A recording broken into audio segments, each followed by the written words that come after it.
सर्वसामान्यांच्या हक्काचा आवाज जागर जनस्थान। कामगार नगर परिसरात मोकाट कुत्र्यांचा वावर दिवसेंदिवस वाढत असून परिसरातील नागरिक प्रचंड त्रस्त झाले। विशेषतः लहान मुलं, महिला आणि वृद्ध यांच्यासाठी ही बाब धोकादायक बनत चाललेली आहे। नाशिक महानगरपालिका दरवर्षी लाखो रुपये खर्च करून भटक्या कुत्र्यांना पकडण्यासाठी खासगी ठेकेदार नियुक्त करत असते, मात्र प्रत्यक्षात या मोहिमेला फारसं यश मिळताना दिसत नाहीये।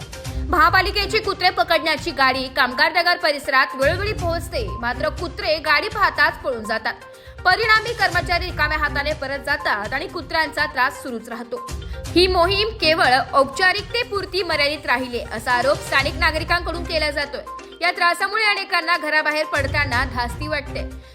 कामगार नगर मध्ये मोकाट कुत्र्यांची संख्या दिवसेंदिवस वाढत असून या समस्येवर तातडीने ठोस उपाययोजना कराव्यात अशी जोरदार मागणी स्थानिक नागरिकांकडून केली जाते। जागर जनस्थान करिता भूषण जैन, नाशिक।